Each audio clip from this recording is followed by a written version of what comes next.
안녕하세요. 4월 4일 월요일 아침입니다. 말씀과 함께 새롭게 오는 소망의 아침을 시작하겠습니다. 맷 레드먼은 그리스도의 부르심은 사랑과 섬김의 급진적인 삶으로의 부르심이다 라고 이야기합니다. 마태복음 26장 17절로 35절까지 말씀을 본문으로 하여 6월절 만찬 주님의 몸 언약의 피라고 하는 주제로 함께 은혜를 나누기를 원합니다. 섬김을 받으러 오신 것이 아니라 오히려 자신을 대속물로 주시기 위해 이 땅에 오신 예수님께서 예루살렘에 입성하시며 마지막 마무리를 위한 사역에 집중하십니다. 보내심을 받은 목적을 잃지 않고 성경의 예언을 성취하시는 예수님의 모습을 보며 우리 그리스도인들이 참 그리스도인으로 사는 것은 늘 계시 의존적 삶을 살아야 한다는 것을 깨닫습니다. 6월절 만찬은 여러 가지 드라마틱한 주제들인 배신, 죽음, 찬미, 예언이 오가는 가운데 이 모든 것을 꿰뚫고 계시는 예수님의 모습을 보여줍니다.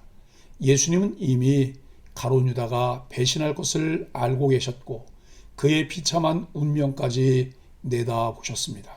예수님은 당신의 몸이 찢기고 피 흘려 죽으심으로 죄를 사하는 구원이 이루어질 것도 알고 계셨습니다. 베드로를 비롯한 모든 제자가 목자를 잃고 뿔뿔이 흩어지는 양처럼 예수님을 버리고 도망칠 것도 알고 계셨습니다. 예수님은 이 모든 일이 성경의 예언을 성취하기 위해 이루어져야 함을 알고 계셨습니다. 하지만 제자들은 이를 인정하지 않고 반대하려고 했습니다.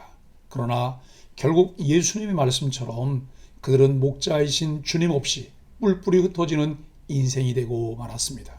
그래도 우리에게는 여전히 소망이 있습니다. 왜냐하면 목자이신 예수님이 우리를 버리지 않으시고 우리보다 먼저 갈릴리에 가 계셔서 우리를 인도하시고 세상 끝날까지 우리와 항상 함께 하시겠다고 약속하셨기 때문입니다. 그렇기 때문에 연약하여 실족하는 우리의 모습에 낙심하기보다 실족한 우리를 여전히 돌보기 원하시고 함께 하시는 주님께 나아갈 수 있다는 사실에 위로를 얻어야 합니다. 베드로와 제자들처럼 자신의 실력에 의지해 살아가기보다 하나님의 약속의 말씀과 하나님의 신실함에 소망을 두며 사는 것이 훨씬 더 지혜로운 삶이라고 교훈을 얻어야 합니다. 성경이 우리에게 구원을 약속하고 있고 그 약속이 반드시 성취되리라는 확신은 우리에게 큰 위로와 소망이 됩니다. 예수님은 마지막 만찬 자리에서 하나님의 아들의 권세로 12 제자와 새 언약을 맺으시고 새 이스라엘을 출범시키십니다. 그러나 안타깝게도 제자들은 과거 조상들이 시내산에서 하나님과 언약을 맺자마자 금송아지를 숭배하며 반역했던 역사를 그대로 재현하고 있습니다. 17절로 25절까지 말씀은 너희 중 한 사람이 나를 팔리라는 것입니다. 하나님과 이스라엘이 언약을 맺을 때 언제나 하나님이 주권적으로 그 장소를 결정하셨듯이 예수님은 제자들과 새 언약을 맺을 장소를 결정하셨습니다. 6월절 식사 도중에 예수님이 12 중 한 사람이 나를 팔 것이라고 하시자 제자들은 큰 충격을 받았을 것입니다.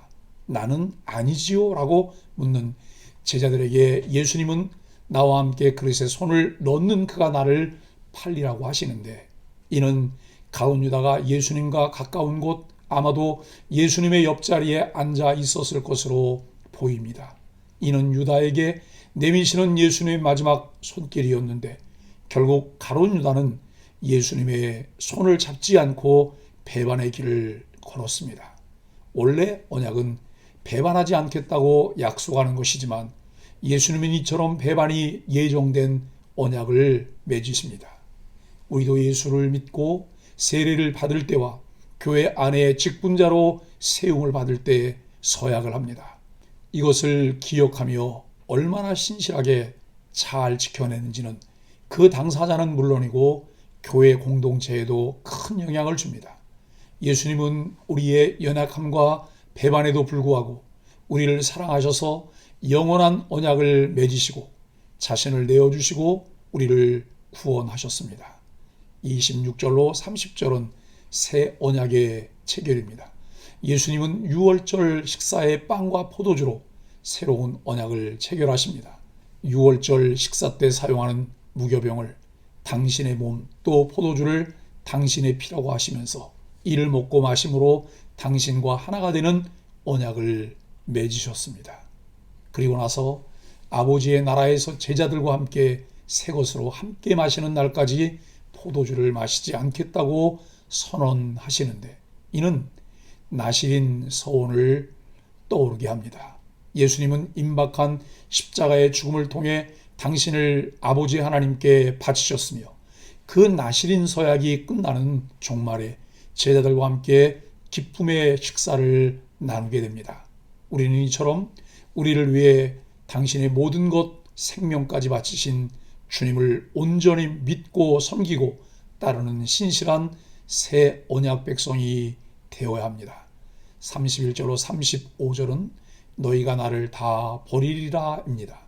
예수님은 제자들이 모두 주를 버리고 도망할 것까지 알고 계셨습니다. 그럼에도 불구하고 예수님은 부활 후에 그들을 다시 만나시기 위해 갈릴리로 가실 것입니다. 제자들은 철저히 배반하고 도망하고 부인하지만 예수님은 끝까지 제자들을 찾으시고 자기 사람들을 사랑하십니다. 베드로는 모두 주를 버릴지라도 자기는 결코 버리지 않겠다고 장담합니다. 물론 진심으로 그렇게 말했을 것이라 생각합니다. 그러나 예수님은 베드로가 한 번도 아니고 세 번이나 예수님을 부인하리라고 예언하십니다.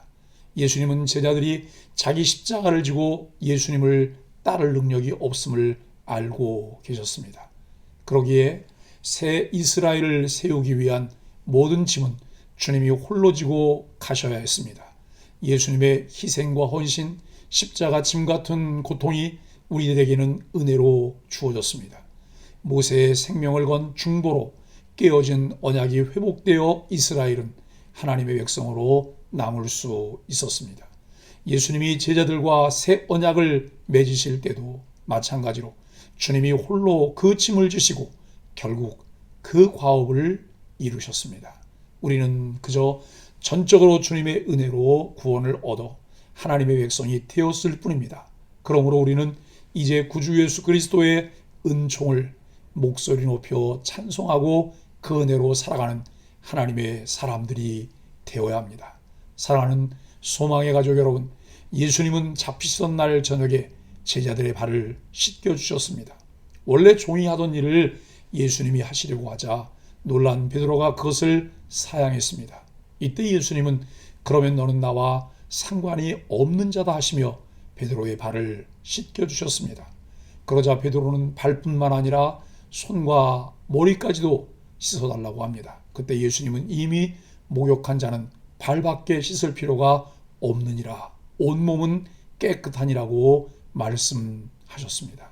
삶의 방향을 돌이켜 그리스도와 합한 그리스도인들이 다시 회개할 필요는 없겠지만 매일의 삶 속에서 하나님이 주인 되시는 삶을 지속하려면 매일 더러워지는 마음을 씻어주시는 성령님의 인도를 따라 살아야 한다는 사실을 가르쳐 주신 것입니다.